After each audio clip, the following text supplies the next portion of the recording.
Good afternoon, ladies and gentlemen. Thank you for joining Dropbox's fourth quarter 2023 earnings conference call. All participants will be in listen-only mode. After today's presentation, there will be an opportunity to ask questions. To ask a question during the session, you will need to press star 11 on your telephone. As a reminder, this conference call is being recorded and will be available for replay from the Investor Relations section of Dropbox's website following this call. I will now turn it over to Ishan Gupta with Dropbox's Investor Relations team. Thank you. Good afternoon and welcome to Dropbox's fourth quarter 2023 earnings call. Before we get started, I'd like to remind you that our remarks today will include forward-looking statements, such as our financial guidance and expectations, including our long-term objectives and forecasts for our first quarter and fiscal year 2024, and our expectations regarding revenue growth, profitability, operating margin, and free cash flow, as well as our expectations regarding our business, assets, products, strategies, technology, employees, users, demand, and the macroeconomic environment. These statements are subject to risks and uncertainties that could cause actual results to differ materially. They are also based on assumptions as of today, and we undertake no obligation to update them as a result of new information or future events. Factors and risks that could cause our actual results to differ materially from those forward-looking statements are set forth in today's earnings release and in our quarterly report on Form 10-Q filed with the SEC. We'll also discuss non-GAAP financial measures, which are not prepared in accordance with generally accepted accounting principles. A reconciliation of GAAP and non-GAAP results is provided in our earnings release and on our website at investors.dropbox.com. I will now turn the call over to Dropbox's co-founder and Chief Executive Officer, Drew Houston. Thanks, Ishan, and good afternoon, everyone. Welcome to our Q4 2023 earnings call. Joining me today is Tim Regan, our Chief Financial Officer. I'll first provide a recap of 2023, share a perspective on our fourth quarter, and then close with an overview of our strategy for 2024. Tim will then go over our financial results for Q4 and fiscal year 2023, as well as provide guidance for Q1 and fiscal 2024. Let's get started. In 2023, we had two main business objectives. The first was to build AI-powered product experiences centered around organizing all your cloud content. The second was to continue evolving our core FSS offering to provide a seamless product experience for our customers' workflows. I'm proud of the work our team accomplished on both of these fronts. Starting with building AI-powered product experiences, in 2023, we introduced the first iteration of Dropbox Dash, a standalone universal search product leveraging AI and machine learning.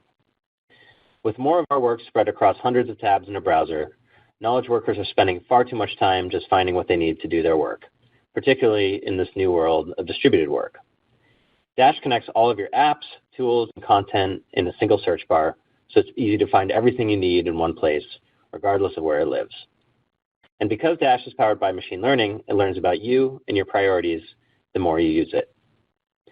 In 2023, Dash moved from closed beta to open beta and represents our first major AI-powered product experience. While still very early, we're gaining valuable insights into the types of customers that are engaging with this product and the features that are generating the most interest. For example, we're seeing that our more engaged and existing users on our Dropbox FSS paid plans tend to adopt Dash and retain at a higher rate.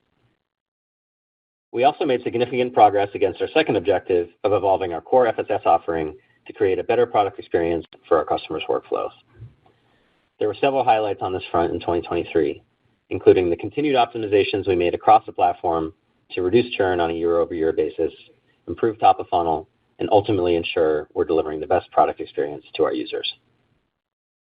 Specifically, we made a number of operational enhancements, including improving the sharing experience across our mobile and web services, optimizing our payment processing to reduce churn, and leveraging Google One Tap to streamline and improve the user onboarding experience.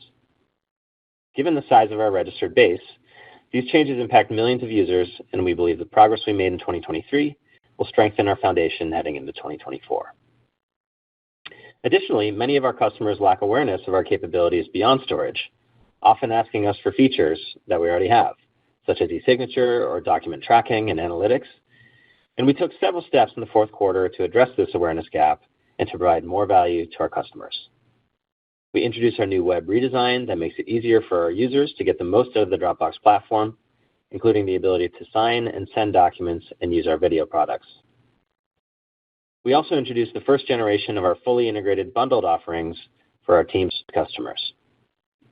This included updated pricing and packaging with the goal of reflecting the added value of all of our product capabilities.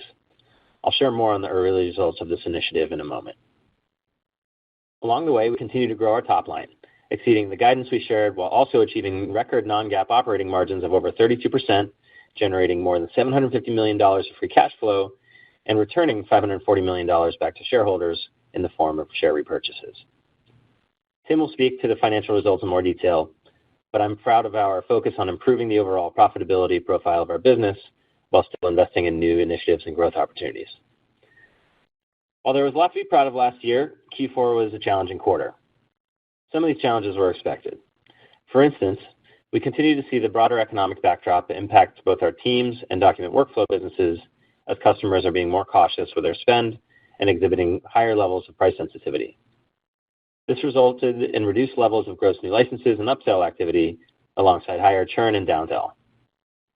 As an example, certain Teams customers, particularly those in the tech sector, continued to reduce licenses due to spending cuts or headcount reductions of their own. FormSwift and DocSend also saw elevated churn in the quarter. And as we discussed on our call last quarter, we traditionally see seasonally low activity within our file sync and share business, as well as our FormSwift business in the fourth quarter of each year. We also anticipated headwinds stemming from strategic business decisions we made last year, which we believe will benefit us in the long run at the cost of some negative impact in the near term. For example, like others have done, we sunset unlimited storage in our advanced plan and transitioned to a metered model. We found that some customers weren't using the plan as intended and were taking advantage of the policy to do things like mine crypto or use a business account for personal use cases or even resell storage. While this change will ultimately translate to increased profitability in the long term, it led to refunds and incremental churn for those customers seeking storage solutions that we no longer offer. We also de-emphasized our family plan as we found that some business users were also using it as a loophole to obtain licenses at a lower cost. As we noted last quarter, this negatively impacted the number of paying users in the quarter. We also faced a few additional challenges in Q4, which we're actively addressing. In Q4, we ran a number of tests and experiments across our individual plans with new trial flows and other initiatives, but they did not generate the uplift we were looking for. However, we still see opportunity here, and we're iterating on these experiments and incorporating the related learnings into our plans for 2024. In addition, the early results on our bundled offerings for Teams have been mixed. As a reminder, our approach was to offer multi-product bundles to new Teams customers at a higher price point to reflect the additional value we were adding to the plans, while our intention was to migrate existing customers to the new SKUs at their current price point. And for now, we've held off on migrating all our existing Teams customers because while we're seeing an uptick in multi-product adoption with new customers, as well as an ARPU lift from these plans, we're also seeing a reduction in top-of-funnel activity and conversion rates. As a result, we're revisiting our approach. In Q1, we'll keep iterating on our pricing and packaging, and we'll continue to improve the in-product experience for these customers.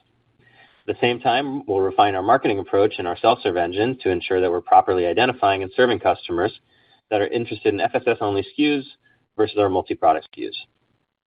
Ultimately, we're still aiming to serve those who want multi-product capabilities, as we continue to see that customers who engage with these capabilities convert and they retain at notably higher rates than storage-only customers. But we'll be iterating on the best path forward with our bundle strategy, and we'll have more to share in the following quarter. All of which brings me to our strategy for 2024.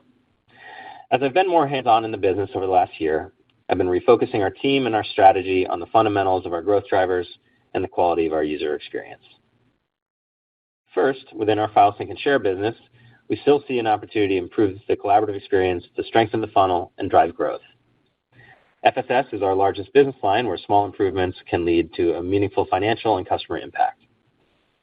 And in recent years, we focused heavily on churn improvements that resulted in better performance for our individual business, and we see a similar opportunity with our Teams customers.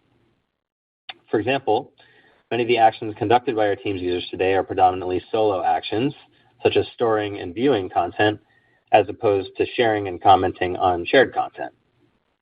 We've seen in the past that as we streamline and remove friction in our sharing and collaborative workflows like commenting, this contributes to more viral growth, faster team expansion, and higher retention. And we see similar opportunities to improve this experience for teams as we have for individuals. In addition, we see an opportunity to improve the team admin workflow as well, as the admin approval rate for new licenses on a team account remains low. Team admins often struggle with onboarding new users, and by leveraging the admin console for permissions and controls, we're focused on making improvements to make it easier for admins to discover and leverage admin workflows so they can more easily expand their team deployments. As we mentioned earlier, we'll also invest in our Teams plans by iterating on our bundles experience to ensure that our customers are aware of and leveraging our multi-product capabilities. This includes weaving advanced sharing capabilities such as DocSend and Replay more seamlessly into our product experience, given our proven strength in solving sharing for our customers, as well as the viral network effects that stem from sharing content. As we improve these team experiences, we can grow through license expansion or through introducing customers to our premium functionality. Our second big opportunity is with AI-powered product experiences, most notably Dash. Dash is aimed at solving many of the same challenges that we had originally solved with FSS, but instead of the problem of files scattered across different devices, Dash is addressing the challenge with cloud-based content and URLs scattered across hundreds of apps and browser tabs. We have a long history of solving our customers' problems with organizing and searching and sharing content, and we believe our strengths of the scale of our platform, customer trust, and interoperability position us well to solve these same problems. And this is a growing market. IDC estimates the search and knowledge discovery software market to be about $7 billion today, with the potential to more than triple over the next 4 years. We'll continue to invest in Dash as our lead AI product, and we're taking a similar approach as when we launched Dropbox 1.0. And we're using this beta period with Dash to ensure that we're getting up to a high quality and scalability bar before driving adoption. Our primary focus in 2024 is on finding product market fit with our customers. More specifically, we're going to focus on improving the onboarding, activation, and retention of users on Dash to ensure we're providing the best experience to customers. For example, we noticed users found a lot of friction in adding and connecting Dash to all their different apps.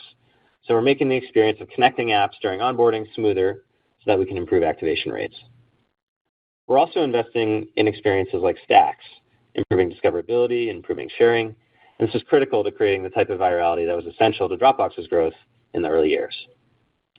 And once we get the quality of the product experience and metrics like retention to where we want them, we'll run a lot of the same playbook that made Dropbox successful in the past, including growing the product virally, making big investments in sales and marketing, and promoting Dash to our existing FSS users.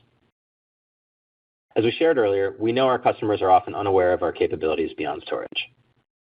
To this end, last week we announced a partnership with the McLaren Formula One team where Dropbox is becoming an official technology partner. As part of this partnership, McLaren will rely on Dropbox to securely share files and collaborate on video review and approvals, and our branding will be featured on their cars and team assets.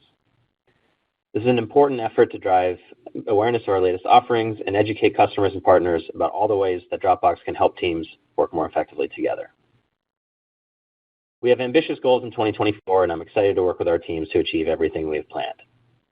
We've also made several strong additions to both our leadership bench as well as our board over the past few months. In December, Eric Cox joined us as our Chief Customer Officer overseeing our go-to-market teams. Eric comes to us from Vimeo, where he was COO, and prior to that, he spent nearly 20 years at Adobe in a variety of roles across sales, marketing, and operations. We also welcome Dr. Andrew Moore to our board of directors. Andrew is a leading expert in AI, machine learning, and robotics, and he's had a decades-long career in academic and technical leadership. He was previously VP for the AI division of Google Cloud and also served as the Dean of Carnegie Mellon University's School of Computer Science. Andrew's technical expertise building AI-powered products will offer invaluable perspective as we invest in AI internally across our product portfolio. Both Eric and Andrew will play an important role in the future of Dropbox, and I couldn't be more excited to partner with them to achieve our goals for the future.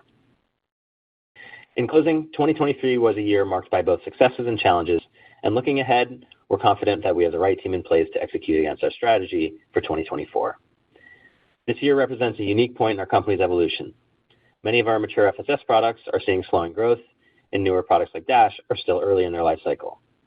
While we expect that our new products and initiatives will take time before they start to meaningfully contribute to our top-line results, we're excited about the large opportunity we see in front of us. As we embark on the next phase of our company's journey, I'm personally invested in building the best products we can for our customers, delivering strong results for our shareholders, and achieving our mission of designing a more enlightened way of working for all knowledge workers who use Dropbox. And with that, I'll turn it over to Tim to share a recap of our 2023 financial performance, as well as our expectations for 2024. Thank you, Drew. I'll cover our financial highlights from Q4 and share guidance for Q1 and fiscal 2024. I'll then offer some context on the considerations underlying our guidance. Starting with the fourth quarter of 2023, total revenue for the fourth quarter increased 6% year-over-year to $635 million, beating our guidance range of $629 to $632 million. Foreign exchange rates provided an approximate $1 million headwind to growth. On a constant currency basis, revenue grew 6.2% year-over-year. Total ARR grew to a total of $2.523 billion, up 3.8% year-over-year on a constant currency basis. However, on a constant currency basis, ARR declined by $2 million sequentially. As Drew mentioned, the sequential decline in ARR was driven by a few factors, including business decisions we intentionally made, such as eliminating unlimited storage for advanced plan users, which resulted in incremental churn and softness in our top of funnel, a continued challenging macroeconomy, and the typical seasonality we see in our business in Q4. We exited the quarter with 18.12 million paying users, which reflects a sequential decline of roughly 50,000 paying users. A number of factors led to this decline, including our decision to reduce the prominence of the family plan on our plans page, macro headwinds facing our team SKUs, experiments that underperformed impacting our individual SKUs, and finally, Q4 tends to be a seasonally low quarter for File Sync and Share and FormSwift in particular. Collectively, these factors served as headwinds to paying user growth in Q4, where I'll speak to our paying user expectations for 2024 shortly. Finally, average revenue per paying user for Q4 was $138.83, up slightly compared to Q3. Before we continue with further discussion of our P&L, I would like to note that unless otherwise indicated, all income statement figures mentioned are non-GAAP and exclude stock-based compensation, amortization of purchased intangibles, certain acquisition-related expenses, net gains and losses on our real estate assets, and our workforce reduction expenses.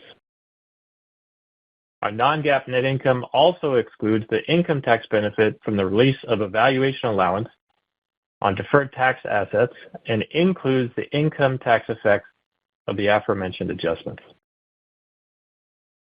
Moving to our real estate strategy, where we have been actively seeking subleases and buyouts of our vacant real estate space, the majority of which is in San Francisco.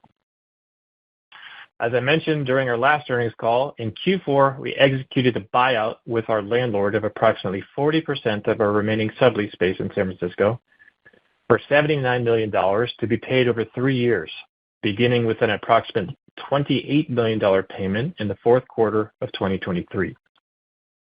The remaining payments resulting from the buyout will occur in Q2 of 2024 and Q1 of 2025. Overall, we expect this buyout to drive significant savings in the long term, as we will be avoiding over $220 million in aggregate rent payments and common area maintenance fees over the remaining 10-year lease duration.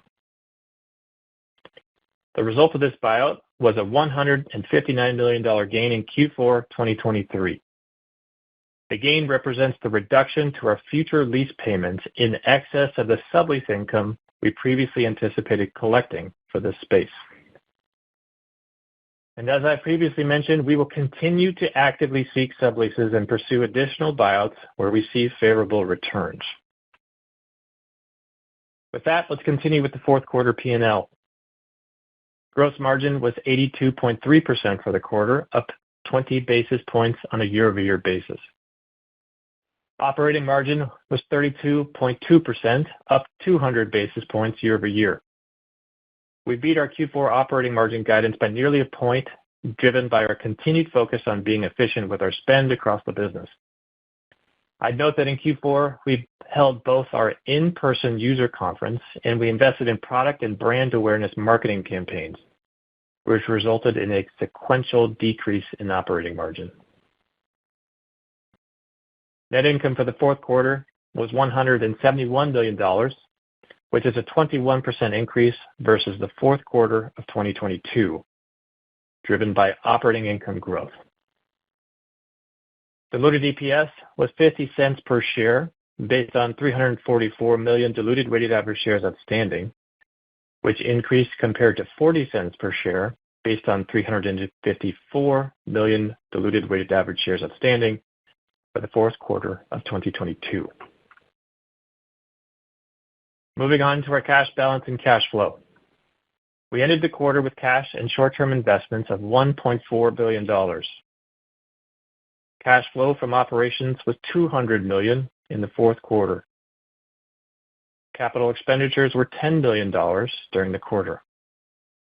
This resulted in quarterly free cash flow of $190 million compared to $182 million in Q4 of 2022. I note that free cash flow for 2023 came in lower than our guidance range of $775 to $785 million due to a reduced level of billings as well as the timing of payments and collections. In the quarter, we also added $51 million to our finance leases for data center equipment. As we mentioned on our last call, we expected this sequential increase in our finance lease lines, given the higher storage costs we are seeing with users on our advanced plan as we wait for grandfathering periods to expire, for customers maintaining elevated storage levels. As related to our share repurchase program, in Q4, we repurchased nearly 4 million shares, spending approximately $106 million. As of the end of the fourth quarter, we had approximately $1.4 billion remaining under our current repurchase authorizations. Our philosophy on share repurchases has not changed. We remain committed to returning a significant portion of our free cash flow to shareholders in the form of share repurchases, with the intention of reducing our share count. I'd now like to share our 2024 first quarter and full year guidance, where I will also provide some context on the thinking behind this guidance. For the first quarter of 2024, we expect revenue to be in the range of $627 to $630 million. We expect a minimal impact from FX this quarter. I will note that Q1 2024 has one less day versus Q4 2023, and thus we recognize one less day of subscription revenue in Q1 relative to the prior quarter. We expect non-GAAP operating margin to be approximately 33%. Finally, we expect diluted weighted average shares outstanding to be in the range of 342 million to 347 million shares based on our trailing 30-day average share price. For the full year 2024, we expect revenue to be in the range of $2.535 to $2.550 billion. On a constant currency revenue basis, we expect revenue to be in the range of $2.532 to $2.547 billion, equating to a full year currency tailwind of approximately $3 million. We expect gross margin to be in the range of 83 to 83.5%. We expect non-GAAP operating margin to be in the range of 32 to 32.5%. We expect free cash flow to be in the range of $910 to $950 million. I note that this free cash flow guidance range is inclusive of several one-time items totaling $47 million. The first is an approximate $30 million headwind as a result of R&D tax legislation, slightly lower than the $36 million estimate that we shared last quarter. The second is a $15 million payment for the second tranche of the buyout related to our San Francisco headquarters. And the third is $2 million in cash outflows for the 2024 installments of acquisition-related deal consideration holdbacks for Command E. Moving on to capital expenditures, we expect our additions to finance lease lines to be approximately 7% of revenue, and we expect cash CapEx to be in the range of $20 million to $30 million in 2024. Finally, we expect 2024 diluted weighted average shares outstanding to be in the range of 336 to 341 million shares, based on our trailing 30-day average share price. I'll now share some additional context on the thinking behind our guidance. Starting with revenue, as a reminder, we are lapping the benefits of our Teams price increase and our acquisition of FormSwift, and thus we expected a slowing revenue growth rate. Also, consistent with our historical approach, our guidance reflects what we have a high degree of visibility into today. This includes our current business trends and trajectory, as well as the product and growth-related initiatives we have launched to date. Notably, our guidance does not include any benefit from Dash in 2024. As Drew mentioned, our primary focus in 2024 is centered on finding product-market fit, driving usage of the product, and closely following Dash's adoption, engagement, and retention trends. Once we have increased certainty that Dash is meeting our customers' needs, we will then pursue our monetization strategies. However, this may not be until the latter portion of this year or early next year. Similarly, our guidance does not include any benefit from our bundled SKUs, as our teams continue to iterate on the optimal product experience and go-to-market motion for these plans. As we gain more clarity on how we are approaching our bundles rollout to new and existing customers, along with signals on the customer response to our approach, we will update our guidance accordingly. As related to paying users, our guidance contemplates a reduced level of paying user growth relative to 2023, and there may be some quarters where our paying user additions trend negative. This is due to the continued headwinds we are facing, as well as the de-emphasis of the family plan and the nascent state of our growth initiatives. Ultimately, we do expect to add paying users in 2024, however, at lower levels than prior years. As related to gross margins, we are guiding to 83 to 83.5%, which is above our long-term target. I want to highlight that from the beginning of 2024, we are increasing the useful life of our servers from 4 to 5 years, which will apply to asset balances on our balance sheet as of December 31st, 2023, as well as future asset purchases. As a result, we expect a benefit to our full-year gross margins of approximately $30 million. For Q1, we expect a benefit of approximately $10 million. As related to operating margins, we are guiding to 32 to 32.5%.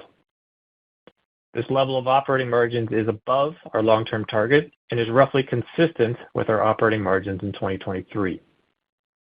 This range includes continued investment in our longer-term AI and growth-related investments, such as Dash. Additionally, we are planning for increased levels of marketing investments, including our new partnership with McLaren Formula One Racing, as we aim to drive market awareness of our platform's capabilities. Lastly, this guidance preserves some optionality to make strategic investments across the business over the duration of the year. We also expect our additions to finance lease lines to increase in 2024 versus prior years. This is primarily due to two factors. The first is the one-time storage quota grants we are providing to a portion of our customers on the Advanced plan as we deprecate our previous as much space as you need policy. While this requires incremental storage capacity in the near term, our revised plan around storage usage will enable us to have a more profitable SKU once the one-time extension for these customers has expired. The second factor is an anticipated refresh of some of our data center equipment consistent with past practices. As related to full-year free cash flow, we are guiding to a range of $910 to $950 million.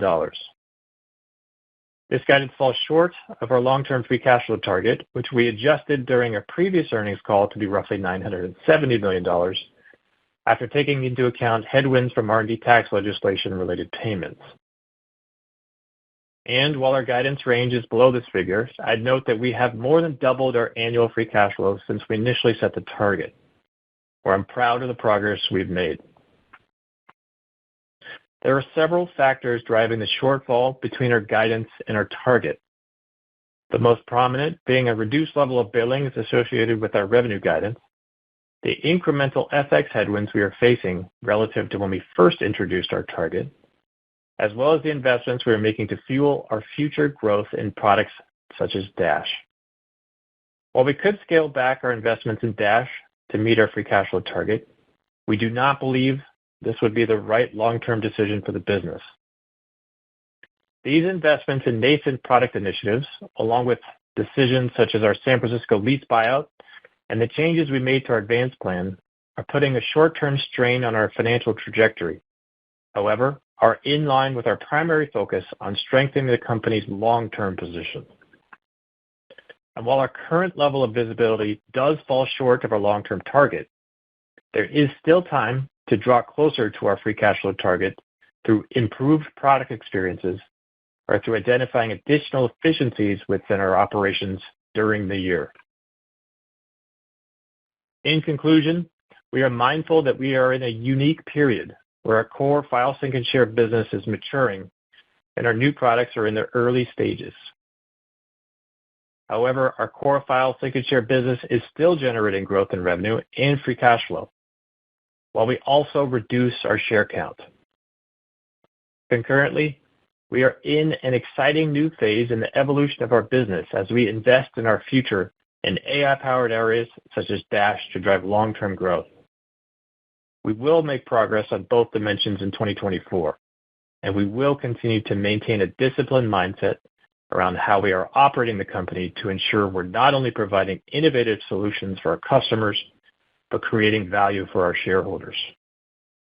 And with that, I'll turn it over to the operator for questions. Thank you. As a reminder, to ask a question, please press star 11 on your telephone and wait for your name to be announced. To withdraw your question, please press star 11 again. Please stand by while we compile the Q&A roster.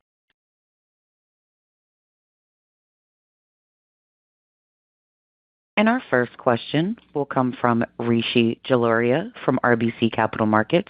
Your line is open. Oh, wonderful. Thanks, guys, for taking my questions. I wanted to start out, Drew, in the past you've talked about there is maybe some appetite for M&A, especially transformational M&A. Given this kind of roadmap of wanting to develop new products and capabilities, especially around generative AI, how are you viewing the potential for M&A to just accelerate your roadmap in kind of broadening the platform and, going from the EFSS to kind of a more Gen AI-enabled company? And then I've got a quick follow-up. Sure. So still see big opportunity for M&A to accelerate our roadmap. And actually, Dropbox Dash is a great example of it was seeded by an acquisition of a company called Command E we did. And another benefit is that unlike the first few years after we were public, when valuations were really frothy, as the external environment has moderated, we've certainly seen that moderation happen in public company SaaS, and I think we've been slowly seeing that translate to private company valuations too. So we think it's a door that keeps opening, but our philosophy is, and so I think we are certainly opportunistic and on the lookout for good companies to buy. But at the same time, our philosophy is pretty consistent. We want to be disciplined because I mean, another thing is even in the AI realm, there's a little bit of a bubble around AI startup funding, and I don't think it's everywhere, but I think you have to be careful. But yeah, M&A certainly continues to be a big opportunity for us. All right, wonderful. That's really helpful. And then turning to Dash, I know it's still early, and this year is going to be kind of the big proof point of the year before we can start talking about monetization. But how are you internally measuring the success of Dash, both from a technology perspective as well as customer adoption, right? Because it sounds like it's solving a real problem that customers have, but I think a lot of times over the years we've learned customers may not use it even if they should be. So how are you measuring that success, and what can you do to drive user adoption of Dash to begin with? Thanks. Yeah. So measuring it qualitatively and quantitatively. So really great news and something we pay a lot of attention to is when we watch customers or talk to customers, everybody's got this problem. Everybody struggles with information overload, fragmentation of using all these different apps. And so when we explain the value prop, the most common response is, yeah, I totally have this problem. And then the question is more like, can you really solve it for me? So we start with is there a real job to be done in market here? And we are seeing really encouraging validation from our customers on that. And then when we look at in terms of success or leading indicators are how's the quality of the Dash experience. And so we've spent a lot of time and effort and made a lot of progress in improving things like search ranking and quality. We look at how do this is a new category, so similarly to Dropbox 1.0, we spend a lot of time focusing on what's the onboarding experience look like. Do people understand the concepts? There's a lot of new things like connecting Dash to your different apps, and so how do we make that as seamless and streamlined of an experience as possible? And so we still and minimize time to value, things like that.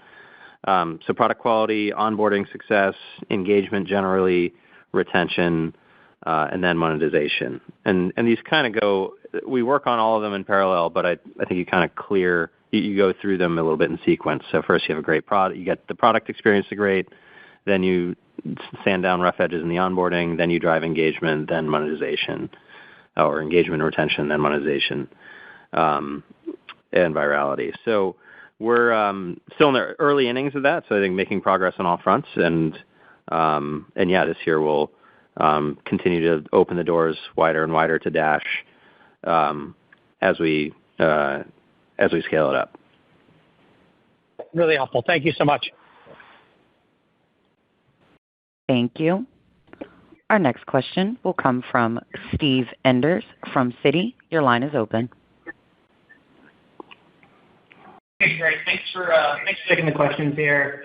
I guess maybe just to start, I think it'd be good to get a little more clarity on the packaging and pricing changes that you have been working on and trying to convert over the base. I guess what were the learnings coming out of that? And I guess as you think about changes moving forward and trying to build on those learnings, like what does that I guess kind of look like through calendar 24 here? Sure. So some of the lessons from last year, we did a big launch in October where we wanted to address one of the biggest gaps in our funnel, which is that we have all these products. It's just that the majority of our customers are not aware that we do more than storage. And we believe a big reason for that is that in many cases, we haven't promoted the products to our users or integrated those experiences as seamlessly as we could. And because when you look at Sign and DocSend, those started as separate companies, and we brought them in via acquisition, and we're doing the rest of the work to integrate them. So in October, we launched a redesigned website where we could start a lot of these document workflows from the new experience. We launched new bundles that include the workflow products as well as FSS. And then what we found is we made a lot of changes, and then a lot of metrics changed. And it was a little difficult to isolate some of the variables. And a lot of the changes were favorable. So, for example, we saw more or like significantly elevated attachment to multiple products, but some changes were negative. So, for example, as the default SKUs were more expensive, we saw a decrease in new subscriptions on our team's SKUs. And so, and then there were some other optimizations we were doing around onboarding where for example, some people, we stopped promoting the desktop client as heavily to reduce the number of steps, but then that had a negative impact on engagement as customers were going into their, second through 6 months or things like that. So it's affecting the retention curves. So part of what we're doing is backing up a little bit, and testing and iterating our way back into making a lot of the same changes, but making sure that we know exactly where the deltas are coming from. So we're taking a little bit more of stepping back and taking a more iterative approach to preserve as many of the good changes as we can, and edit out the ones that were less promising. So, but for sure, we continue to focus on building awareness and driving adoption of multiple products, whether that's our document workflow products or newer products like Dropbox Replay, which is around video collaboration, and Dropbox Dash, which is around AI-powered universal search. Okay, perfect. Yeah, appreciate the context around some of those changes. And then maybe just on the macro side of it, it seems like most of the challenges were more related to the business and the team side. I guess just want to clarify if there was kind of any impact more on the consumer front as well. And then, for the top of funnel activity, it seemed like that slowed down a little bit. How has that kind of trended so far in 24 in the first half of the quarter here? Sure. I mean, I'd say overall it's been pretty stable. I think I don't think the headwinds we saw in Q4 are of a different kind than we were seeing in prior quarters.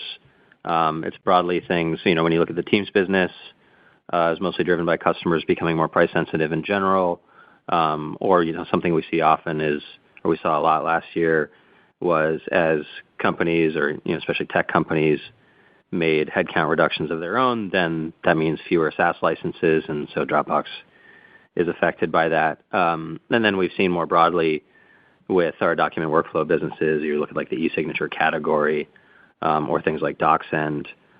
There's a big acceleration during COVID and then a bit of a pullback. So things like e-signature were sector-wide, and then DocSend focuses on the fundraising and kind of startup part of the ecosystem, and in a world where VCs are doing a lot less investing or there's less IPO activity, things like that, then DocSend's business has been impacted by that. So there's a lot we're doing in response. Again, like integrating the experiences to make it a lot easier to get up and running on these other products via Dropbox or via the Dropbox UI, and through things like the redesign we did in October help, and then with DocSend expanding to new audiences and use cases. So, for example, we've been working towards, or we've had a lot of good early signal on a virtual data room offering in DocSend, and we'll be rolling that out to GA later this year.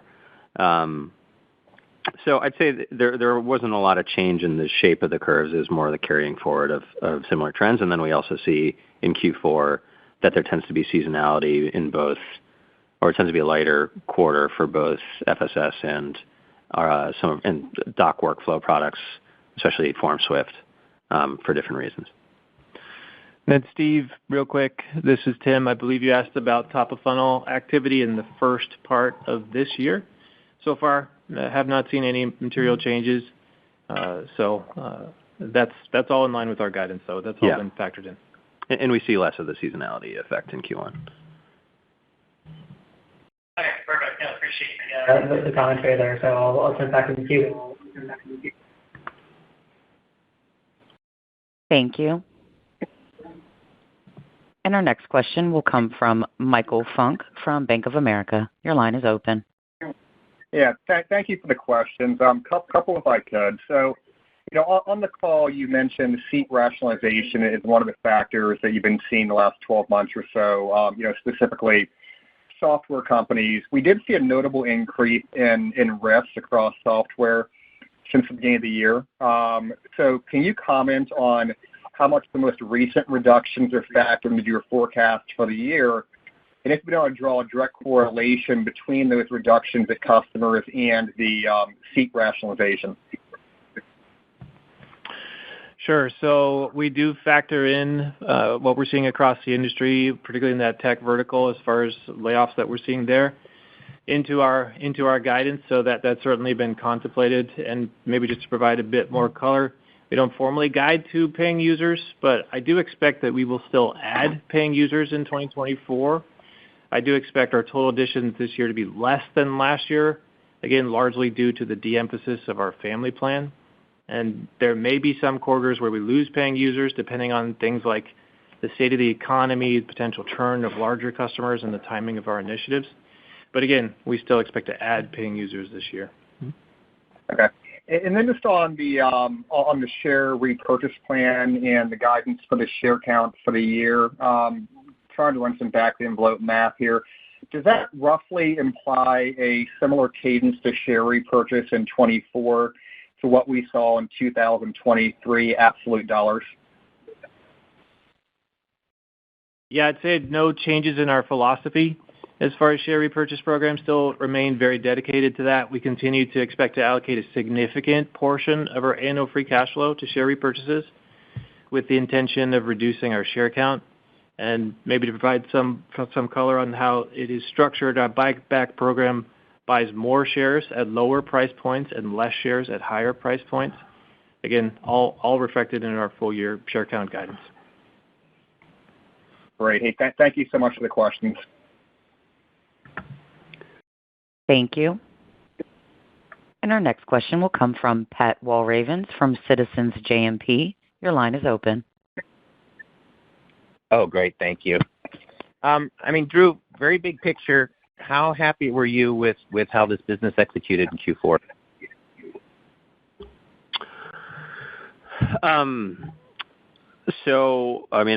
I was happy to get things like Dash to open beta, and I was happy with the improvement to a lot of the customer experience and product quality with things like our web redesign. And I was unhappy with the overall results and the fact that some of the upside we had been projecting didn't fully materialize, and we have to kind of go back and take a more iterative approach to making sure all the new ingredients or changes we're making that we're doubling down on the additive ones and filtering out the ones that aren't working. And I think there were so many variables that got kind of conflated with making so many changes at once. I think that was a lesson.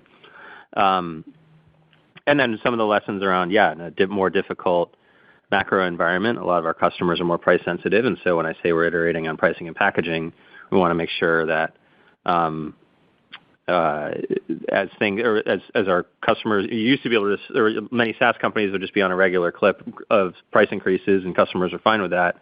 Now, in a world where things are more difficult or there's more budget pressure, different value props are more compelling. So the idea of I can consolidate spend by, in addition, if I can have not just files I can share, but also be able to have e-signature with Dropbox, or I can do video collaboration, or I can do, AI-powered universal search and get that all as part of one subscription. So bundling, things like that. So this is the kind of iteration that we need to do. So overall, I'm not happy with the headline result, but I think we took away some clear lessons, and we'll be making targeted improvements in response. Okay, thank you. And then, Tim, did I miss it? Is there a sort of a new $1 billion free cash flow target? Yeah, let me walk you through that, Pat. So as a reminder, last quarter we did adjust our free cash flow target by the amount of the R&D tax legislation, which we now estimate to be $30 million, effectively taking our $1 billion target to a revised target of $970. Our guidance of $910 to $950 falls below that target, and that's primarily driven by slower billings growth, incremental FX since we first set the target, and our investments in Dash. Now, while we could withhold investments in our long-term initiatives to meet the target, that would be a short-sighted approach. So that's where this guidance reflects our continued investment in the long-term health of the business. And again, we still have time to outperform that guidance throughout the year and via product execution or identifying efficiencies within the business. Okay, thank you. Thank you. And as a reminder, to ask a question, please press star 11. One moment for our next question. And our next question will come from Richard Hilliker from UBS. Your line is open. Hi, guys. Thanks for taking my question.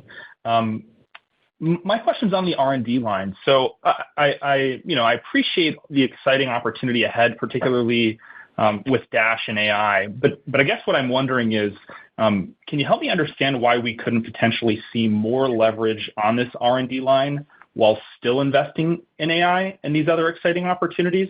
And then I have a follow-up. Thanks.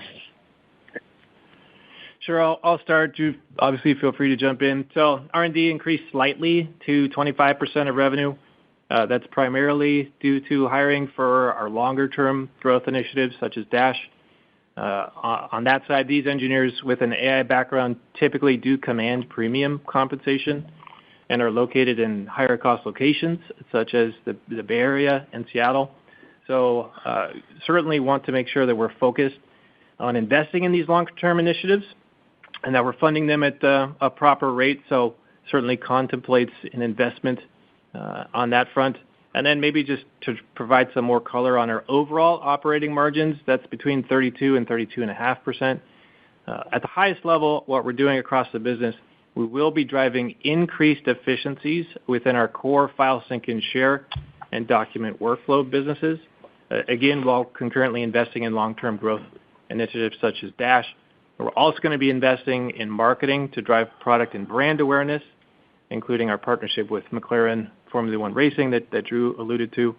And the guidance does preserve some flexibility to invest across the business to drive long-term growth. Mm-hmm. Yep. And I would just add that it's a balancing act. I mean, we certainly care about margins. We certainly care about efficiency. And we also don't want to miss these like once a decade or once a generation platform shifts. I mean, you look at the move to mobile and cloud made Dropbox 1.0 possible to begin with.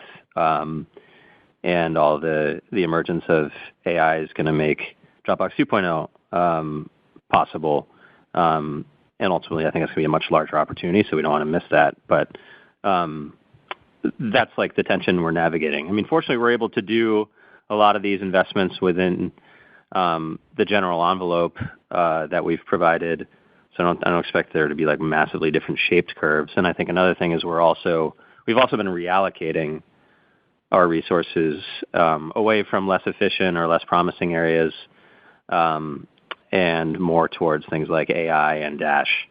So that's a little bit harder to see with just the aggregate R&D line. Okay, thanks. And then Tim, maybe one last one for you here. I was curious. I think you mentioned that finance lease would jump up to about 7% of revenue, and I think that's from right around 5%. Seems like kind of a big jump. Maybe wondering if you could give us any other color to help us understand that change. Thanks so much. Yeah, sure. Good question. So we are seeing an increase in our finance lease additions this year. That's due to two reasons. First, we are nearing a hardware refresh cycle for equipment that's reaching the end of its life, where we did have a similar refresh in 2019, 2020. And then additionally, we are supporting one-time quota grants to customers on our advanced plan who are using an excess amount of storage. So we've grandfathered some of these customers in, and so we need to support those customers. So that's partly what's driving that additions.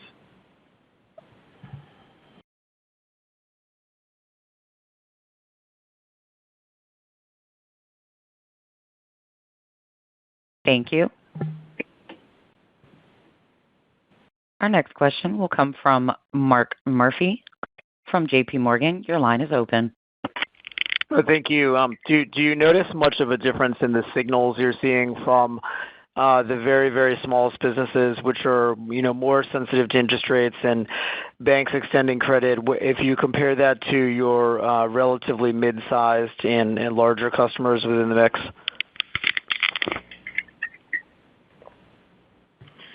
Yeah. Hey, Mark. I think this is all part of what we're seeing on the macro side, where, as you know, most of our teams plans are in the SMB space, where we do continue to see a challenging demand environment there. Again, as Drew has talked about, some of that is due to heightened price sensitivity, and we've seen that since our price increase in 2022. And again, as Drew's also touched on, some of that also pertinent to SMBs seeing downsell pressure as teams trim their license counts, following whether that's layoffs or budget cuts, those sorts of things. So our guidance factors in a continuation of these trends. And I wanted to ask as well, you described this as a unique period. What do you think has to happen through the course of the year if we're going to look back on it as kind of a troughing out period for growth? There's no real price increase as a driver. You're taking some intentional actions, which are minor headwinds, and you had foreshadowed a lot of this coming off the Q3 call. The new products haven't ramped yet. We still have tech companies that are out there doing incremental layoffs. Is it a bit of a perfect storm this year where that kind of alignment of all these factors might be marking a troughing out period? Yeah. So with last year, we had to make some difficult decisions with a layoff of our own, and then kind of weaning ourselves off of things that I didn't find sustainable, like price increases or inefficient sources of growth or inefficient marketing spend or sort of over-investment in areas that weren't going to bear as much fruit. And then reallocating a lot of resources towards the future and things like AI and Dash. So I'm hopeful that a lot of the more difficult decisions are behind us, and winning this year would look like finishing the swing on that, rotating away from things like price and monetization experiments to areas of the funnel, especially on our teams business, where that have been overlooked. So I mentioned a few of them in my prepared remarks, but things like we see a lot of opportunity to improve the team onboarding experience. There's a lot of friction. I would see as unnecessary, like too many steps or things that are confusing to customers when you actually sit down with customers and watch them go through that process. We've identified plenty of things that we can do to make that better and make similar improvements to the ones we've made on the individual side of the business, where over the years we've been able to really chip away at churn. And as we've improved the user experience on things like sharing, we see more engagement, more sharing, more viral signups, and just more focusing more on the fundamental levers of engagement and virality more so than monetization. So I think stabilizing the core business and getting after some of those levers where we've been underinvesting around team onboarding, team expansion, sharing in general.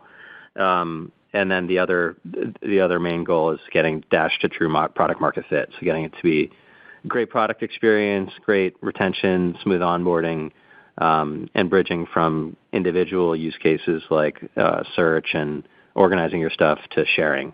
And a lot of this is the playbook that made Dropbox 1.0 successful, and we're doubling down on a lot of those things.